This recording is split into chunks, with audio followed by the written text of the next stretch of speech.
Ó, não deu nem tempo de fazer xixi. Já voltamos. Deixa eu só mostrar aqui, ó, botar as cachaças que é.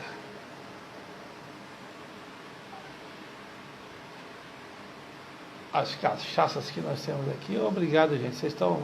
Sinal que vocês estão gostando da conversa, né? Isso é legal, isso é legal. Max, que bom.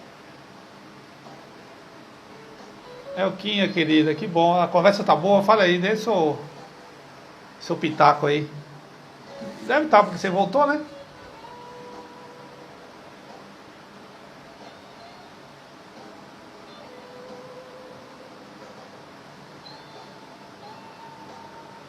Cecília, meu amor. Tá gostando do papo? Tá bom? Tá tudo. Vocês. Agora, se vocês quiserem fazer alguma intervenção, mandem pergunta aí que a gente vai. O que é? O pessoal fala, vou aproveitar o quê?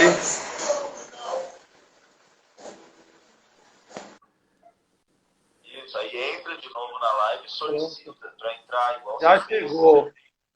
Jário já tá aí, você já tá aí. Já tô vendo sua testa. Está tomando um baile da tecnologia, isso é bom. Tá vendo? A tecnologia tá, ó.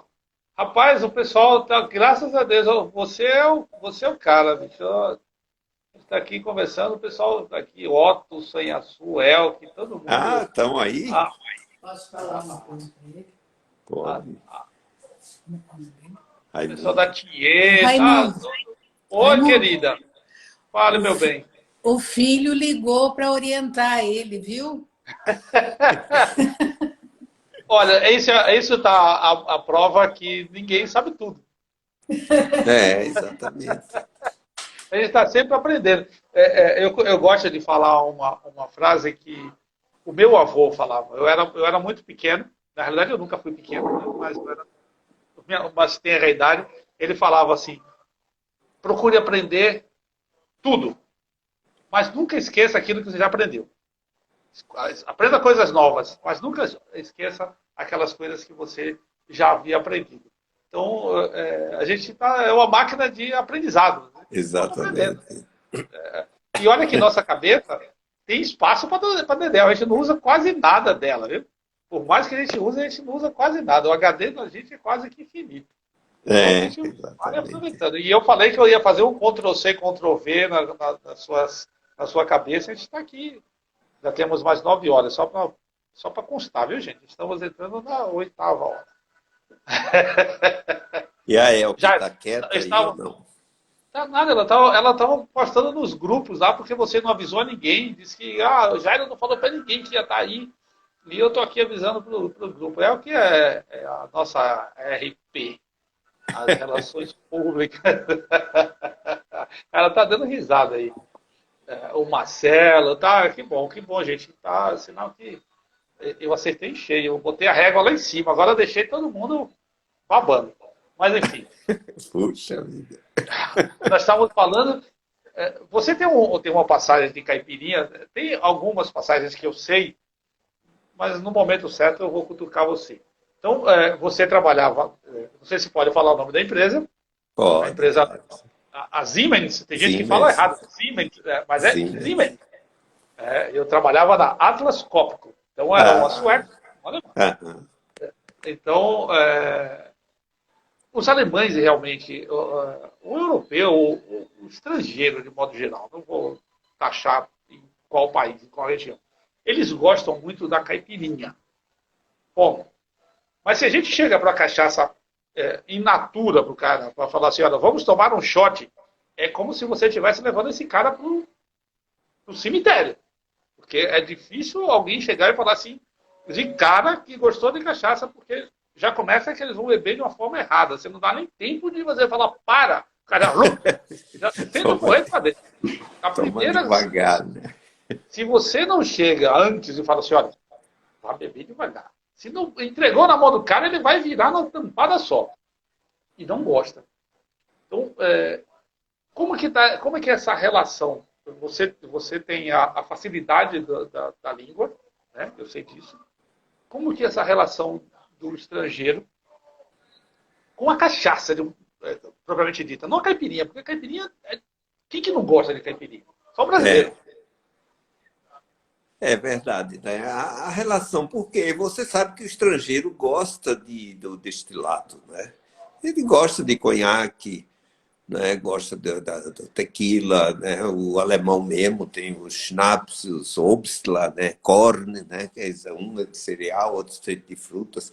E eles gostam de tomar aquilo acompanhado. O alemão gosta muito de tomar cerveja e tomar um gole do schnapps dele. E agora, a questão é que quando a caipirinha chegou no mercado, né, o estrangeiro, ela chegou já forte sem promover muito a cachaça. Então, foram as frutas brasileiras, a própria caipirinha, o clima brasileiro que precisava quente, né? Precisava de algo refrescante. Então, acontece é que terminou a filha ficando mais famosa do que a mãe, né? Que foi aí a cachaça. Mas na hora que você começava a falar para os alemães, né? Quer dizer, e outros de outros países, aqueles países vizinhos, eles começavam a dizer, puxa, mas ninguém nunca me explicou que cachaça se tomava pura. Né? E isso eu tive, depois eu até, né, depois eu vou falar, eu tenho feito um trabalho muito forte aí com as embaixadas brasileiras, né, nos outros países e tem sido muito interessante. Agora mesmo eu estive na Eslovênia, lá em Ljubljana, e foi interessante que conversando com eles disseram, mas eu nunca soube que se tomava cachaça pura. Né? E aí eu fiz questão de fazer um workshop assim harmonizado com comidas locais, inclusive, né, com sobremesas locais, né, e comidas também. E aí eu mostrava, olha, isso se harmoniza também. No final é que eu fazia uma caipirinha para eles, né? Mas o que era interessante é você tirar esse medo. Né? Eu não sei se isso foi criado até pela concorrência de outros destilados, que a cachaça é forte, né? Ou também foi isso, associou-se, né, a cachaça só a caipirinha, até pelo clima, pela descontração do brasileiro, pelo carnaval, pelo verão, pela praia. Né? Talvez tivesse sido isso, mas na hora que você começa a explicar essas coisas, eles começam a perder o medo. E aí, quando você fala das mais de 30 madeiras de armazenamento e envelhecimento, aí é que o alemão fica louco, porque eu digo, olha, você tem uma combinação muito forte, né, de sabores para você fazer uma harmonização com qualquer tipo de comida, independentemente em que país você esteja. Né? Então, eu acho que o que faltou foi essa explicação assim mais eu diria, primeiro uma explicação teórica, né, do que era, das diferenças, dos atributos da cachaça, e a partir daí eles vão perdendo medo. Só que agora, toda vez, eu me lembro, pelo menos no ciclo de amizade que eu tenho fora do país, eles sempre procuram e perguntam sobre a cachaça, e eu digo, ó, tome a branca e tem uma cachaça armazenada com essas madeiras, né? Eu digo, uma cachaça branca ela é muito adequada para fazer uma caipirinha, exatamente porque uma madeira junto com a acidez do limão, ela, né, o tanino é potencializado, ela fica mais amarga, mas tem a cachaça pura, né, para ser tomada. Né? Então, isso aos poucos. Eu acho que é um trabalho de formiguinha mesmo, né, que a gente tem que fazer. Mas, assim, de posse de algumas informações, eu andei fazendo algumas pesquisas, e aí essas pesquisas estão aí no Google fácil, basta você ir buscar, se quem quiser ir buscar. A cachaça, por aquilo que eu ouvi, a cachaça é o único produto, o único destilado onde o país de origem consome ela muito mais do que exporta. Exatamente. Porque se você vai ver lá os dois primeiros destilados, que são os mais vendidos no país, o soju e o outro chinês lá, que eu não lembro o nome. Não sei, nem lembro pronunciar o nome daquele gajo lá. Aí você vem vodka. Tá bom, a vodka é produzida. É o Maltai, né? Quer dizer, o lá da China, né? Que deve ter um gosto daquilo Muito bom, né? Enfim, mas isso não se discute. Aí você vem a vodka e a cachaça. A cachaça é o quarto destilado mais vendido no mundo. Exatamente. Só que aí você vem o uísque, você vem outros destilados, bourbon, que é mais consumido fora do país de origem, do país de produção, do que dentro. E a gente ainda tem, com isso eu entendo, que o Brasil ainda tem muito caminho e muito consumidor, né, para esse nosso produto. Eu diria o seguinte, que o potencial de exportação é muito grande, né? Agora, o que é que houve no Brasil, né? Você vê para até o consumo da cachaça, a gente ainda tem uma parte da história assim um pouco triste, né? Que foi exatamente, né, depois, né, dos movimentos da independência, né, que veio a abolição da escravatura, né? E você sabe que foi nessa época da abolição da escravatura que eu acho que foi uma ação correta, mas ela não foi planejada. E o que é que aconteceu, né? Os escravos se viam livres, então o primeiro dia era festejar, o segundo dia também, o terceiro, para onde eu volto? Ficaram na rua. E qual era a caloria barata que existia? Era a cachaça.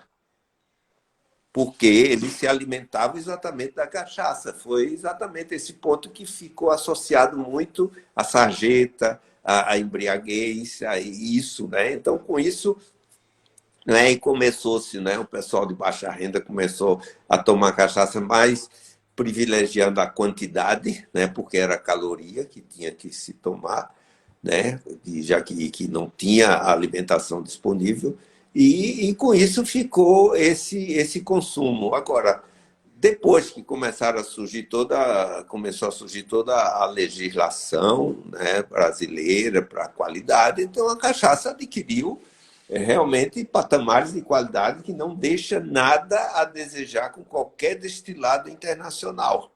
Então, a questão que nós precisamos agora é trabalhar para isso, no sentido, né, de fazer uma promoção maior da cachaça, orientando como é que se deve ser consumido, mostrando que não existe só a caipirinha para fazer cachaça.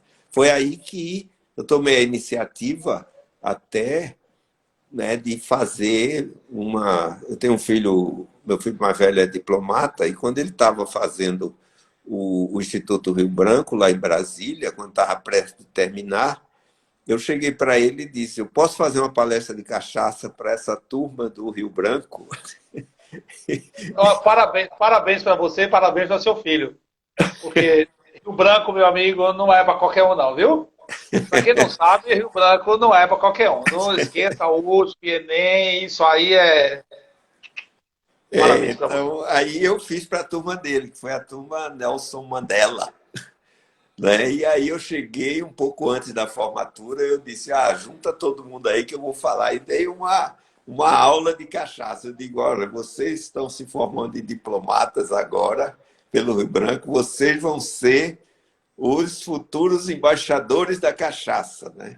Então foi aí que eu fiz essa apresentação. Inclusive eu tinha a versão, né, em português, a versão em inglês, até com isso já pronto, eu digo, já dá para levar essa apresentação pronta. Então a gente fez degustação, provamos cachaça, fizemos harmonização, e o que é interessante é que a partir daí, que normalmente depois que eles terminam o Rio Branco, eles ficam 2 a 3 anos em Brasília, e depois é que vão ter as designações para os países. Então, onde tem colega dele, ele me chama para dar palestra de cachaça. Né? Você criou um nicho de mercado. Exatamente. Então, o que aconteceu que foi nos últimos 2 anos, eu praticamente tive em 9 países fazendo apresentação. E, Raimundo, é muito interessante você ver que na hora que você explica essa conexão, né, essa conexão da cachaça com a cultura, a socioantropologia, né, brasileira, né, aí eles começam a admirar, porque eles são muito interessados nisso. Né? Na China, o que recebemos de perguntas sobre isso, na própria Índia também, Agora nós tivemos na Finlândia, em Helsinki, né, realmente o interesse foi muito grande, né, por isso, né, não apenas pelo destilado em si, mas depois a gente fez a harmonização. Eu sempre procurei fazer harmonizações lá com as comidas locais, né, porque eu digo, não vou dizer que uma cachaça harmoniza com coxinha de galinha, né, que é brasileiro, né, com buchada de bode. Não, ela pode harmonizar com reggae, né, lá da Escócia, né, Sim. harmoniza, né, com aquelas comidas à base de porco, né? O Eisbein alemão, né? Quer dizer, então, então foi muito nessa linha, né, da gente ter procurado. Eu digo, foi um trabalho que eu faço voluntário mesmo, né? Quer dizer, eu aproveito e onde tem as passagens são até pagas por mim mesmo, né? Que eu vou, sempre aproveito para fazer algumas férias, mas sempre estou à disposição das embaixadas para fazer isso. E nesse ponto eu tenho um apoio muito grande do IBRAC, né? Que faz toda a logística. Ele fala com os produtores mandam, né? Ou direto para o Itamaraty, alguns mandam lá para minha casa, eu ponho na mala as cachaças. Contrabandista de cachaça! Daqui a pouco ele está vendo aí. Olha, Jairo. Não, mas é dentro dos limites que eu posso levar, sabe? Deixa eu fazer uma retratação aqui, que eu tomei um puxão de orelha e bem puxado. E eu dei os parabéns para você e para o seu filho. Eu esqueci da matriarca. Como é que eu posso esquecer um negócio desse? Eu não posso. Então, olha, a sua esposa também tem, não. Ela é a principal responsável por isso. Porque quem criava e quem cria... eu lembro que eu apanhava muito mais da minha mãe do que meu pai. Porque era a mãe que ficava em casa. E você, pelo seu currículo, pelo seu dia a dia, quem não ficava em casa mesmo era você. Então, a molecada tomava porrada, era da mãe. Então, a senhora está de parabéns, puxou a orelha direitinho deles e está todo mundo bem encaminhado, graças a Deus. Retratação feita, Jairo, vamos continuar. Quase que eu apanho agora. Já que falou dos filhos, né, é interessante que nas profissões deles a cachaça está sempre presente, né? Meu filho mais novo é dentista, fez doutorado lá na Alemanha, em Regensburg, e eu me lembro que quando eu fiz os primeiros cursos na Alemanha lá, ele mandou muitos colegas fazerem o curso de cachaça lá da Universidade de Regensburg. Depois minha filha, que é médica, nós fomos também ver a defesa de tese dela e ela organizou um workshop de cachaça e caipirinha lá no hospital, na Universidade de Leipzig, na Alemanha, né? Então foi bem interessante que eles sempre procuraram, através dessas ações internacionais, né, os três, divulgarem a cachaça, né? Então isso é importante porque olham esse lado cultural, né? E isso é algo, Raimundo, que eu gostaria de repetir, é isso, é que o valor de uma bebida assim como cachaça, ele tem um valor histórico muito grande, né? A socioantropologia ligada à música também, à arte brasileira, quer dizer, não é simplesmente pelo fato de beber. Por isso que eu digo, o estilo e a elegância para você beber uma cachaça, né, tem que estar presente, né? Porque a cachaça, aquilo de tomar cachaça de uma vez, né, beber, você pode até fazer isso se a cachaça for muito ruim, você quiser se livrar dela logo, né? Mas uma cachaça boa, você é melhor pegar e jogar assim por lá, fazer de conta que bebe. Porque eu não sei por onde chegou isso aqui pra gente. Se for através daqueles filmes de faroeste, aquela bang-bang italiana, que os caras viravam aquele troço, que provavelmente devia ser um chá ou alguma bebida não alcoólica, porque não tem esôfago que aguente você receber uma pancada daquela lá de 40. Porque você vai pegar um bourbon, um whisky, qualquer um que seja, não tem menos de 40. Então, não tem esôfago que aguente o cara tomar uma pancada daquela Tomar uma pancada dessa, né? Não faz nem... Não dá. E aí você tem alguns que falam assim, não, eu sei. Eu estou muito na linha de frente, né, com essa coisa. Eu sou da infantaria. Sim, e aí eu vejo muita gente chegar e falar assim, não, eu sei beber cachaça. Todo mundo sabe beber cachaça. Ninguém aprendeu. Aí eu sei beber. Aí quando o cara pega a taça, você vai entregar as malas pro cara, o cara chega primeiro e blapo. Falei, você não sabe beber cachaça. Então, a gente tem que... um trabalho, vai ser um trabalho de formiguinha, como você bem disse, da gente adestrar, É. domesticar as pessoas a consumir a cachaça de uma forma consciente, de uma forma educada. Porque é álcool. As pessoas precisam entender que, independente do nome cachaça, qualquer coisa que a gente vá criar, o problema está no nome. Não, não está no nome. O problema está na gente. Exatamente. Né? Você acabou de falar da questão do álcool na época dos escravos, pós-abolição. Né? O pós-abolição era a única forma que eles tinham de energia, era o álcool. Aí ficou isso gravado. Tá, e o gin na Inglaterra, que foi o primeiro problema de saúde pública que se tem notícia no mundo. Sim, exatamente. Aí hoje em dia o gin é venerado, sabe? Eu acho que nós brasileiros somos um bocado de sacana, isso sim. Desculpa, eu estou na frente do lorde, mas acho que nós brasileiros jogamos contra nós mesmos. Exatamente. Nós jogamos contra, quer dizer, pouca gente é capaz de falar, de olhar essa história da cachaça, mas todos os destilados, Raimundo, eles tiveram uma origem humilde, como a cachaça também. Era bebida por pessoas, né, de baixa renda, que procuravam mais até caloria, até de que o prazer mesmo, né? Era mais nesse sentido. Só que os outros conseguiram desenvolver, né? E nós não, né? Nós começamos, eu digo que às vezes a gente tem esse espírito de vira-lata, né? A gente prefere as coisas porque é importado, né? Às vezes eu digo muito, olha, eu falo bem de qualquer destilado, né?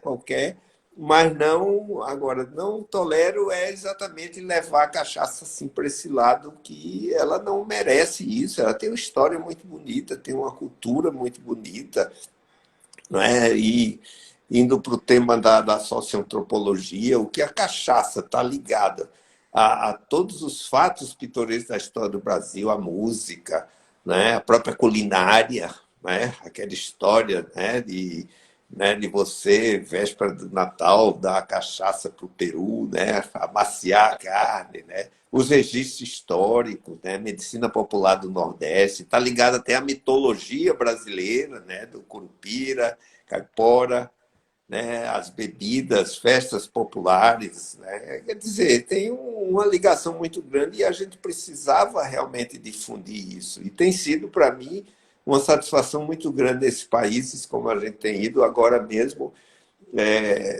Nós tivemos viajando, eu e a Marina, né, minha esposa, nós tivemos viajando, né, fomos no dia 15 de fevereiro e voltamos, antecipamos o voo, porque começou o negócio do coronavírus lá, tivemos na Eslovênia, assim, bem pertinho da Estava do lado, Itália. né? O lugar Estava calor, do agradável de lado, ficar, né? Um lugar bom para exatamente. ficar. Então, eu comecei a fazer a apresentação em Viena, né? Eu fiz uma palestra lá, de Viena eu fui para Budapeste, né? De Budapeste fui para Ljubljana e de lá fui para Helsinki. Foram 4 países dessa vez, né? Falando de cachaça. Agora você vê, na hora que você fala, que eles percebem que você está falando com amor, né? Falando com orgulho, né? Como as perguntas, né, vêm lá em Ljubljana. Eu fiquei até emocionado porque teve um embaixador, né, que eu acho que era da Hungria lá, e ele chegou e disse, olha, isso foi o melhor evento da Embaixada de Ljubljana aqui nos últimos tempos, né? Quer dizer, então é muito importante porque eles descobriram coisas do Brasil que não sabiam, né? Então esse é o ponto, né? Sempre falar um pouquinho da história, né? A cachaça faz parte da história, a história do todo, né? Se a gente começa a se encantar com a história. Eu estou preparando um material que eu começo com ele falando o seguinte: você não precisa beber cachaça, mas você é obrigado a respeitar a história da cachaça. Exatamente. Não Porque precisa beber, né? Você não, pode tomar com moderação. Eu gosto muito de outras bebidas. Eu gosto de vinho, né? Então eu digo, às vezes eu tenho um ritual, né? Por exemplo, eu gosto de começar, vou para um restaurante, para um almoço, eu gosto de começar com a caipirinha porque é refrescante. O prato principal eu sempre procuro É um vinho, que eu gosto muito de vinho. E depois, no final, o que é que eu faço? Agora, faz parte, né? Quer dizer, a harmonização da amburana com sobremesa, que eu acho que essa foi a invenção do século, né? Principalmente a amburana pernambucana, né? Quer dizer, perdoe. Bom, ó, vamos acabar com esse suspense, que ela vai terminar me matando aqui. Daqui a pouco ela se materializa aqui na minha frente. E outra coisa que eu gosto Conta no essa final. história da amburana da Sanhaçu, porque a dona El, que esteve aqui há alguns dias atrás, e ela contou duas histórias a seu respeito, duas passagens. Uma foi a respeito da amburana, que você assinou, né, graciosamente, porque isso é coisa mais do que de pai para filho. Né, botar seu nome lá no produto. E a outra que ela fez um negócio de uma caipirinha que você falou, olha que está ótimo, está uma beleza, mas não bebeu todo. Foi, ela usou, mas é o que é ousada. Tem Não, gente que eu vou te falar uma coisa, é igual a Raimundo, abusado. mas essa amburana de Pernambuco eu gosto por essa ligação, assim, por ser pernambucano. Mas eu digo, puxa, mas nós temos amburana no Rio Grande do Sul, no Rio, cachaça da Quinta, são excelentes, né? Em Minas Gerais, né? Quer dizer, nós temos várias amburanas e eu sempre procuro levar para esses países, quando eu vou, essas cachaças. E outra coisa é o seguinte, pegar uma cachaça envelhecida, no final você vai pedir um expresso. Pegue um expresso e peça uma cachaça, né? Nesse ponto é que muita gente olhava assim, né, e dizia, mas uma cachaça? Eu digo, é uma cachaça mesmo, né? Então são esses rituais que a gente precisa, né? Para difundir mais a bebida, porque faz parte da nossa história, né? E E são aí, já que você rituais tinha... classudos, né? Rituais com classe. Vou tomar um cappuccino Exatamente. expresso com uma cachaça. Aí, óbvio que lá fora vai ser difícil eu pedir uma cachaça de amburana. Né? Dependendo de onde você esteja, fala assim, a amburana aí já é pedir demais. E se for da Sanhaçu, é o que sua logística precisa, você precisa viajar mais para colocar a Sanhaçu em 147 países. Exatamente, viu? Mas aí, Raimundo, você tinha falado um pouco da caipirinha, né? Que é da história, né? Da caipirinha, que Sim. também tem uma história muito bonita também, né? Quer dizer, existem algumas teorias aí, né? Que foi a Carlota Joaquina, que, né, para aguentar Dom João VI, que ela bebia muito, né? E que botava frutas na bebida. Mas aí tem as histórias dos marinheiros, mas na realidade a caipirinha, né? Essa pergunta foi feita agora lá em Helsinki, né? Que como estava no auge do coronavírus, né? Eles lá perguntaram se a cachaça ajudaria, né? Aí eu disse, olha, ela já ajudou na gripe espanhola em 1918, foi aí que surgiu a caipirinha, né? Aí eu contei a história lá e foi bem interessante. Ele disse, olha, então vamos tomar mais caipirinha agora, quem sabe a gente fica e a Finlândia até que está com a taxa de letalidade lá está muito baixa, né? Eu acho que eles seguiram a sua recomendação aí. Você, como Exatamente, né? secretário de saúde lá da Finlândia, acho que deu uma bola dentro. Está melhor do que o nosso. Exatamente, né? Mas Então, aí tem deixa eu te muitas. falar, deixa eu fazer um paralelo de tudo aquilo que a gente já conversou até agora. O Brasil, a nossa história, deixa eu fazer um para aqui. A história do Brasil é uma história que é mal contada. É uma história que quase que também não tem registro. E eu falo assim que ela é igual à história da cachaça. A gente tem, são várias posições, alguns com uma vertente, outra com outras vertentes. A gente não sabe exatamente isso, pelo escrito. Né? Fala assim, o que nós temos de escrito? Não existe. Nem na história do Brasil, nem na história da cachaça, a gente fica meio perdido nesse samba de crioulo doido. Né? De onde surgiu a cachaça, como surgiu a cachaça, esse ato de tempo entre uma escrita e outra, 1516, 1532, né? Aí você pega ali entre qualquer cidade litorânea, né, que compreende São Paulo e Pernambuco, né, são respostas válidas. Se eu vou pegar no Enem, isso é válido, porque naquela época só tinha litoral. Né? Você está Uhum. pregando Exatamente. Pernambuco porque foi a primeira capitania, lá onde chegou tudo. Aí o pessoal de São Paulo fala assim, não, negativo, foi aqui. A cachaça, a primeira produção de cachaça foi aqui em São Paulo, em São Vicente. Aí vem os baianos, os meus conterrâneos, fazer, não, peraí, foi descoberto um material, um sítio arqueológico que acha-se, né, até então, não sei se Porto ainda tem, Seguro, né? ainda tem registro na região de Porto Seguro, que ali tinha um alambique. Então, como é que Uhum. a gente fica nisso aí? Fica na mesma história que Pedro Álvares Cabral chegou por acaso, foi uma calmaria, e a história é essa aí mesmo? Ou dá pra Não, ficar nessa. existe essas três versões, o Raimundo, é verdade, né? Quer dizer, eu diria que o caso de São Vicente foi mais por conta de ser um marco histórico de dizer os portugueses como deixaram, né, não ocupar o Brasil como deveria nos primeiros 30 anos, aí disse, não, eu vou colocar a bandeira lá, e aí foi a expedição de Martim Afonso de Souza, e claro que já tinha experiência que a cana-de-açúcar daria muito bem aqui, e aí se produziu. Então, eu diria que talvez essa versão seja uma versão que ela parece mais alinhada à história, mas eu diria talvez ela seja até a menos verdadeira, né? Depois tem a da Bahia, porque realmente era uma região açucareira também, né, que encontraram essas ruínas do engenho lá de 1520, inclusive, né?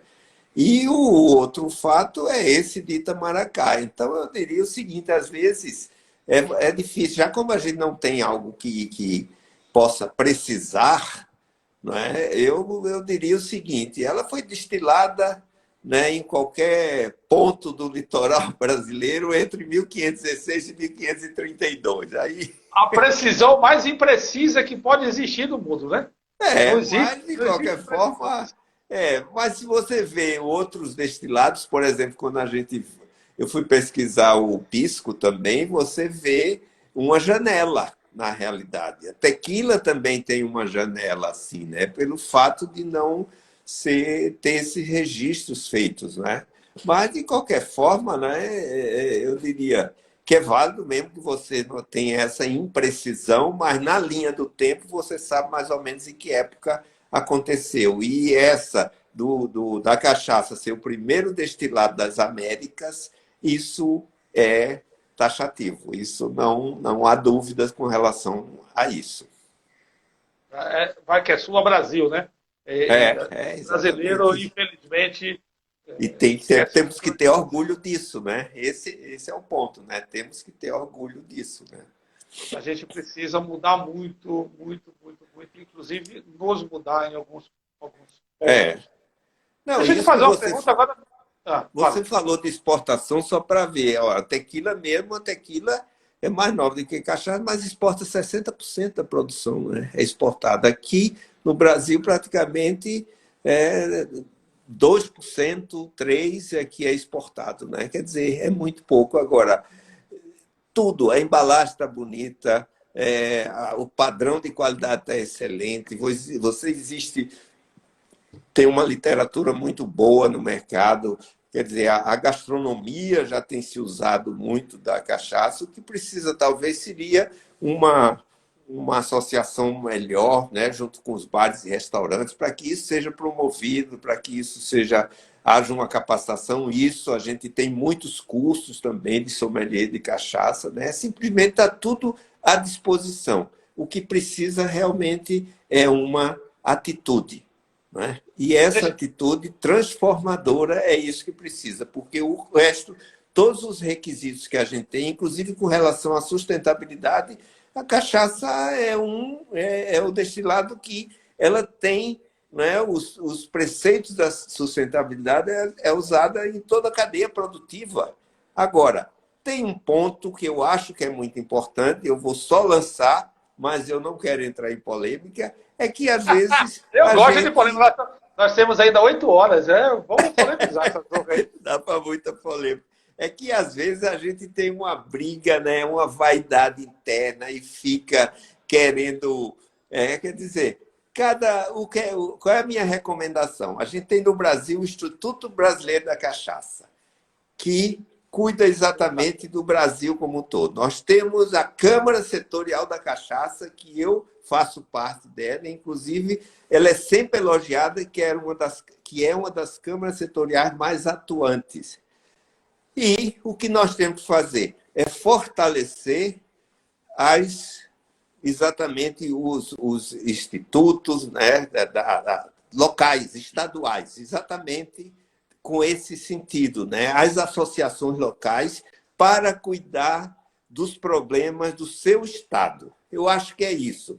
Se a gente conseguisse desenvolver essas atividades e que cada um tentasse desenvolver para o seu estado, pensando o Brasil como um todo, eu acho que a gente teria uma situação muito melhor. Cuide das dificuldades do seu estado, cuide dos problemas do seu estado, né? Cuide dos alambiques clandestinos, façam eles se regularizarem. A partir daí, eu acho que a gente pode dominar o Brasil. Mas, às vezes, tem tantas vaidades, sem briga, e fica brigando com relação ao processo produtivo, se é de coluna, se é de alambique. Para mim, quem define o processo produtivo é a escala de produção. É isso, não é? Porque o restante é o consumidor que vai definir. Se a gente ficar colocando essa dúvida, principalmente no exterior, né, de que nós temos dois tipos, veja se a tequila separa. Ele tem as duas coisas. Veja se o uísque fala dessas coisas, né? Então, eu acho que o que nós precisamos é de união. E união é o que vai fazer o Brasil vencer todas essas dificuldades, inclusive essas dificuldades que atrapalham mais do que ajudam. Eu normalmente eu costumo falar que as cachaças de coluna, a diferença entre as de coluna e as artesanais são as capacidades sensoriais, porque ninguém não vai pegar uma indústria e produzir porcaria. Desculpa, ninguém produz porcaria. Insegurança alimentar também, que é o ponto mais principal. Você tem todo um produto, toda uma fiscalização em cima do produto. E quanto maior você é visto, maior você é fiscalizado, mais você é taxado. Enfim, eu acho que a gente tem que pensar no produto chamado cachaça. Não importa se ela é artesanal, se ela é industrial. E a industrial é a que está indo à frente da gente, das artesanais. Eu estou falando a gente porque a minha praia é artesanal. Então, são esses caras que vão tão fora do Brasil. É essa cachaça que o europeu, o americano conhece. E o cachaça, o produtor pequeno, está indo no vácuo desses caras. A gente tem que entender como é que funciona. E aí você falou da questão da vaidade. Eu lembro sempre, quando eu escuto esse nome, vaidade, eu lembro de um filme com Al Pacino chamado O Advogado do Diabo. Uhum. E aí, no fim do filme, aí eu vou contar o final do filme, vou dar um spoiler do filme, quem não assistiu, assista, O Advogado do Diabo. O diabo chega e fala assim, vaidade, esse aí ninguém escapa, é a minha favorita. Porque é o pecado favorito do diabo, é vaidade. Exatamente. Ele pode se isentar de tudo, mas chega na hora e fala assim, não, eu sou foda. Pronto, já ficou vaidoso. Já ficou vaidoso. Então, você tem que pensar nisso no produto cachaça. Como é que eu chego? Eu estou num estado, né, vou falar do meu estado. O estado da Bahia é um estado que tem poucos produtores de cachaça registrados no Ministério da Agricultura. Se eu não me engano, 30 e poucos produtores. É um estado que se consome pouco cachaça. Né? Principalmente a capital, Salvador, aqui onde eu estou. Consome-se muito cerveja e a cerveja industrial... Não vê o caso. Mas a gente aqui tem uma penetração muito maior das cachaças de outro estado, né, principalmente as mineiras, por questões logísticas. Né? O baiano busca muita cachaça mineira e por vezes fala assim, a Bahia produz cachaça? Pô, dá vontade de bater no cara. Né? Mas, enfim, é culpa minha. Eu faço parte dessa culpa porque eu não tive a competência de chegar nele e falar assim, olha, não, a Bahia produz cachaças e a gente tem aqui para fazer. A pergunta que eu tenho a fazer de você é o seguinte. Quais são essas cachaças? Até me fizeram essa pergunta aqui, eu vou dar uma incrementada nela. Quais são as cachaças que você leva nessas suas incursões pelas embaixadas, e quais são as madeiras, né, as madeiras que você apresenta, assim, as diversidades, né, que nós temos na cachaça. Então, Raimundo, na realidade, eu sou bastante neutro com relação a isso, né? Muita gente até pergunta, né, Jairo, você não Qual é quer o um dia produzir? critério? E muita gente chega e diz, você um dia não quer produzir cachaça, não quer se associar? Eu digo, não, senão eu vou perder a minha neutralidade, né? Eu vou É importante. sempre para mim. Aí eu disse, não, eu prefiro receber as cachaças, provar, exatamente para fazer a degustação e utilizo bastante. E sempre que eu tenho oportunidade, eu levo as cachaças para fora. Agora, como é que a gente faz isso? Na realidade, quando eu recebo o convite da embaixada, eu aciono o IBRAC e o IBRAC aciona os produtores. Então, aqueles que têm possibilidade de enviar, claro que a logística é complicada, quer dizer, o custo também é alto, né? A gente cria, né, identifica a área do Itamaraty aqui no Brasil e também as secretarias nas embaixadas para fazer isso. Mas eu sempre procuro variar, né, com relação às cachaças, né? Então, eu gosto de levar as cachaças, não é, que eles sempre atendem, né, se prontificam, como a Pitu, a Velho Barreiro, a 51, eles se prontificam a mandar para a cachaça que eu uso mais para fazer as caipirinhas lá. E depois as outras eu vou mudando, né? Quer dizer, eu nunca levo a mesma, eu procuro mais falar das madeiras. Claro que uma das madeiras mais utilizadas no Brasil é o carvalho, levo carvalho, a amburana eu tenho levado também, levo IP, né? Tenho levado bálsamo também, dessa última vez eu levei algumas cachaças em bálsamo, né, envelhecidas e armazenadas. Então, na realidade, aqueles que fazem chegar primeiro até a mim. Então, isso requer depois, né, na hora que eu estou fazendo a apresentação, tanto que minha apresentação ela é bastante dinâmica, que ela vai mudando.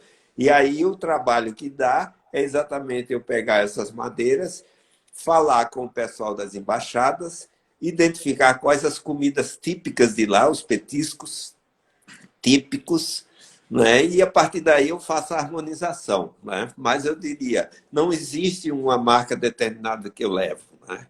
Então eu levei até uma da Bahia, Rio do Engenho agora, que foi um sucesso muito grande lá, né? Levei a cachaça da Quinta, a Sanhaçu também, levei, né? Então, quer dizer, aquilo que tem, a Weber, sempre eu tenho levado, né? Mas nesse sentido de prestigiar as cachaças aqui brasileiras, né? Então, eu diria, né? A gente vai tentar, até com as embaixadas, tentar organizar melhor isso, para que a gente saiba com certa antecedência.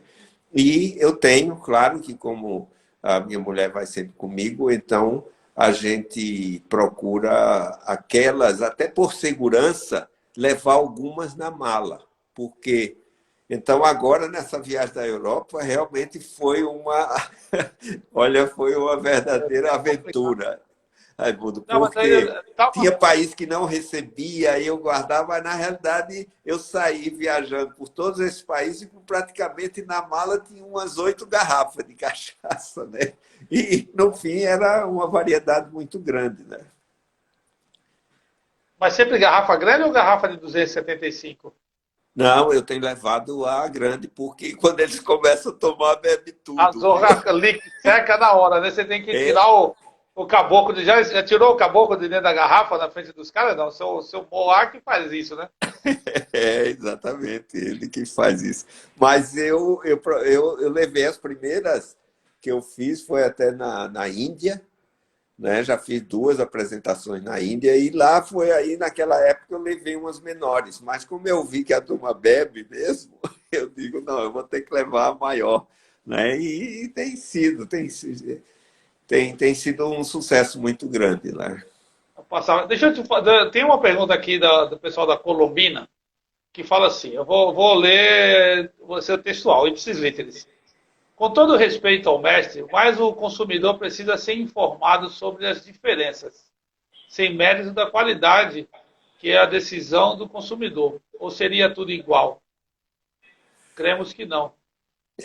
Olha, diferenças na realidade, a questão é o seguinte: você chegar, diferença de que ela é armazenada numa madeira, ela é nova, ela tem 4 anos de armazenamento, isso é diferença, isso é a região. Agora, você chegar para um leigo e dizer que um é feita num equipamento de coluna e outro é feito num alambique, isso, que informação você está dizendo? Você só O está... cara que já está perdido, O acabou cara de fica lascar todo. perdido. Por exemplo, quando eu vou comer uma farinha que eu gosto muito, eu não quero lá saber se a farinha é feita, né, numa casa de farinha que está em Feira de Santana ou em Caruaru, né? Quer dizer, tem esse tipo de coisa. Agora a gente vê se eu utilizei, né, aquele forno, se ele é de uma cerâmica diferente. Quer dizer, são essas coisas que só afastam. Agora, se você olhar isso que diz, não, o uísque diz, olha, as bebidas não têm dizendo o equipamento de destilação. O que às vezes tem se é single malt, mas essa é a diferença que eu posso dizer. Por exemplo, eu dizer que ela é envelhecida em 2 madeiras, em 3, em 4 madeiras, essas são as diferenças, que as madeiras têm essas características. Mas você entrar no processo produtivo, eu não sei. Por exemplo, se a gente for olhar a produção de champanhe, né, qual é o processo produtivo, quem é que vai entender qual é o processo produtivo de produzir um champanhe, de produzir o vinho? Quer dizer, não é essa informação que se queira, né? É a mesma Essa é a coisa. segunda fase, né? Isso fica para a segunda fase.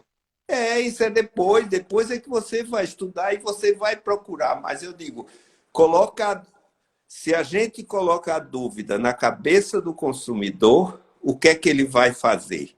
Ele vai procurar dizer, outra bebida que não vou tem. procurar outra bebida. Isso aconteceu quando a gente teve em 2015 lá no Bar Convento Berlim. Eu fiz uma palestra de cachaça lá, fiz uma na Embaixada Brasileira também. E aí chegou lá um representante de uma cachaça e chegou e começou a meter o pau na outra cachaça. Aí eu disse, puxa, você não pode fazer isso aqui, que você está colocando em dúvida. O cara vai tomar gin, o cara vai tomar vodka, o cara vai tomar bagaceira em vez de tomar cachaça. Então, são essas coisas que são mais um desserviço, né, ao país do que qualquer outra coisa. Né? Quer dizer, não você tem que dizer as diferenças, mas não dizer se eu utilizo. Não é? Quer dizer. Não precisa ser refinado demais, né? Não precisa chegar ou se eu limpo o solo com água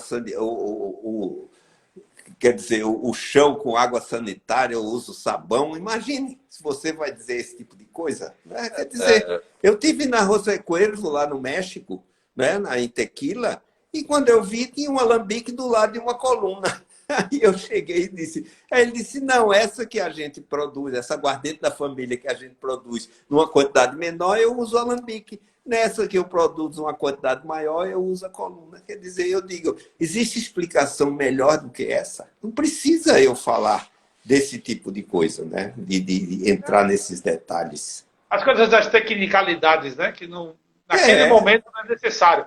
Depois, se o camarada quiser essa informação, tudo bem, mas existem algumas tecnicalidades que, se você entrar na hora, acabou a venda. Matou a venda. Acabou a venda e colocando em dúvida o que é que a pessoa... É a mesma coisa de eu dizer, olha, se tiver uma cachaça artesanal, não compre, porque ela pode ter metanol na cabeça, ela pode não ter se descartado a cabeça corretamente. Então, eu vou dizer isso se eu sei que tem produtores que fazem o descarte corretamente, né? Mas se eu generalizar, eu digo, olha, pode haver metanol na primeira destilação, né? Então, imagina eu dizer isso numa palestra. O cara vai embora. Agora, o cuidado o cuidado que eu tenho que ter é exatamente só promover cachaças que eu sei que são registradas no mapa, né, que são corretas, que têm uma segurança alimentar correta. Eu acho que é isso que eu tenho que promover, e não esse tipo de coisa, que isso é o que tem. Pode ter certeza que esse é um dos grandes fatores que atrapalha o mercado da cachaça internacionalmente. corresponsáveis com isso. Tem uma Exatamente. outra pergunta aqui, que na realidade não é nenhuma pergunta.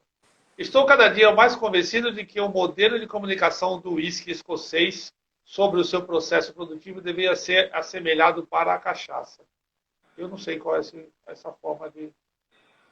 O uísque ele não fala do processo produtivo. Você utiliza a coluna, ou utiliza Eu agora mesmo, nessa viagem que eu fiz, eu comprei um livro lá Foi na Alemanha que eu comprei. Inclusive, eu vou ver se eu fotografo ele e coloco no grupo aí, não, demonstrando o seguinte, que depois que o Enéas Coffey ele desenvolveu a coluna, foi isso que veio dar mais qualidade ao uísque.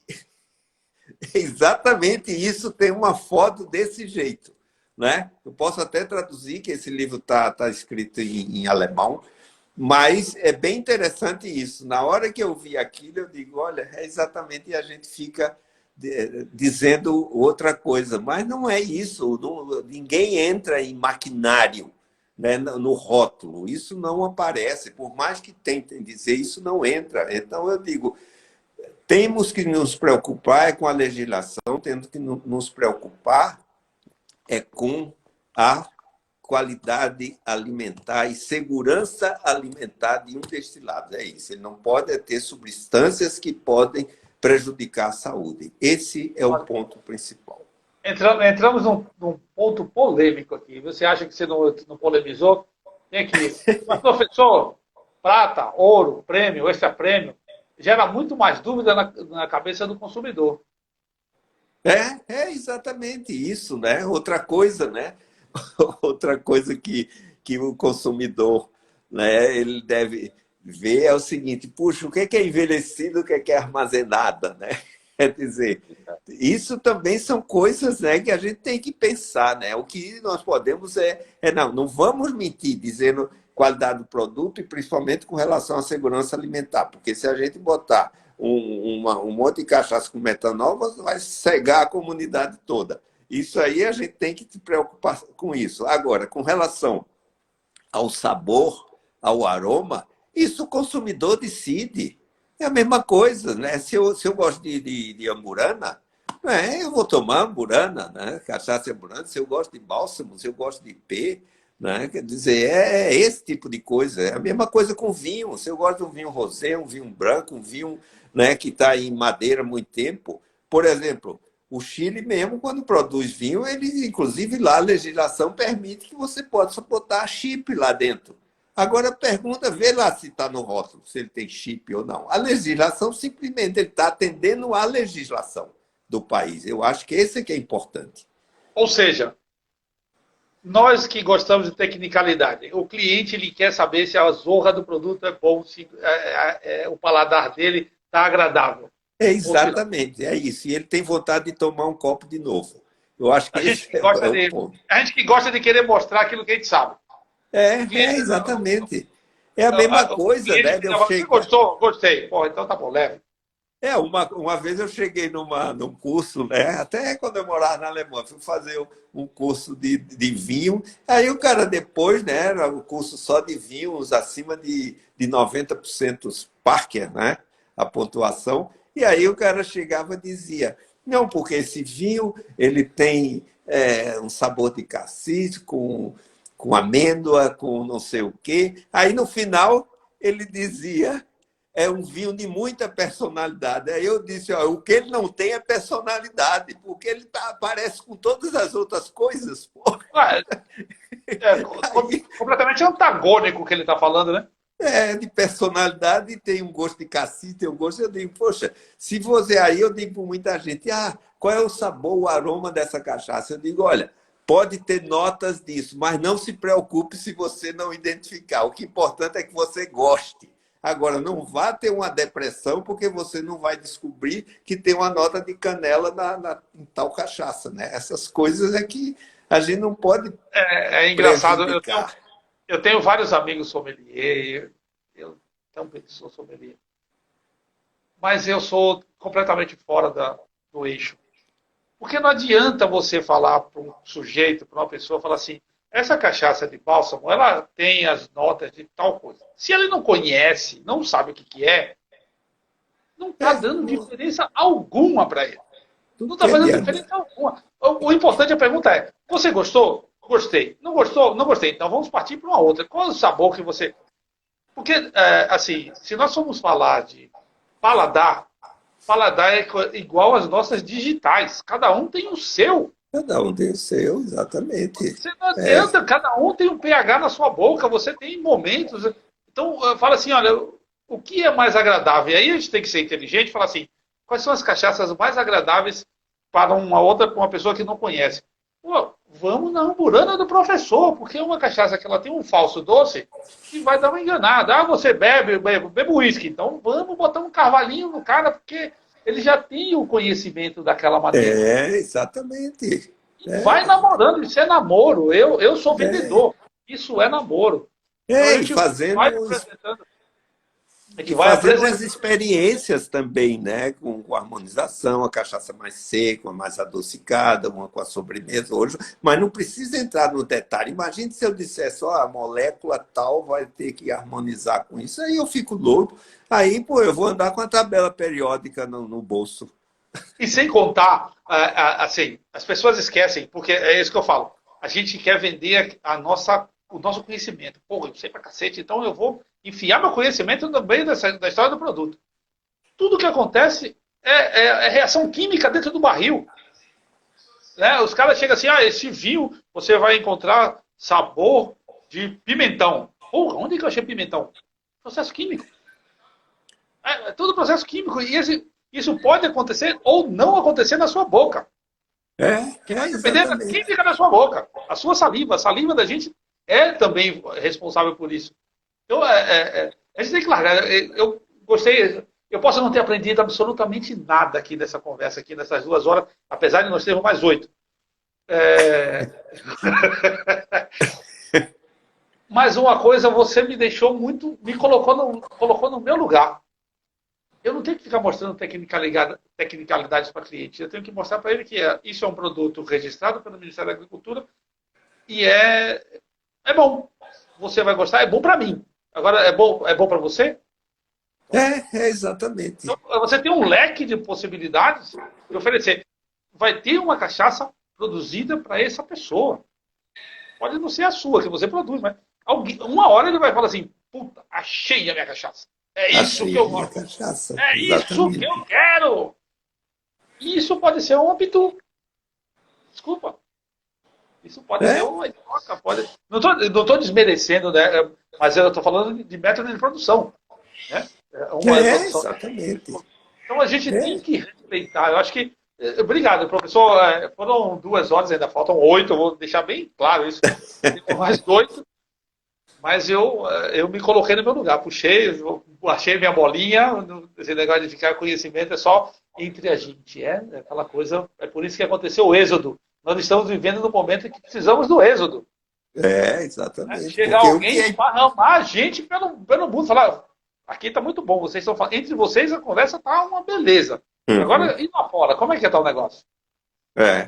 Olha, e outra coisa, Raimundo, até por conta disso eu digo, eu saio muito mais motivado de uma palestra fora do que até internamente quando começam essas polêmicas, né? Quer dizer, quando a gente tenta defender o Brasil, o produto brasileiro, né? Quer dizer, aqui aí vem gente trazendo atributos que só piora, né? Então, eu digo, mas de certa forma, de vez em quando, eu, né, além de sair, de fazer, de provar outras bebidas e fazer a palestra e ver o feedback que a gente recebe, eu digo, puxa, o Brasil pode inverter isso, ou seja, ter o consumo de 2% da produção no Brasil e exportar exatamente 98%, né? Porque realmente o potencial é muito grande.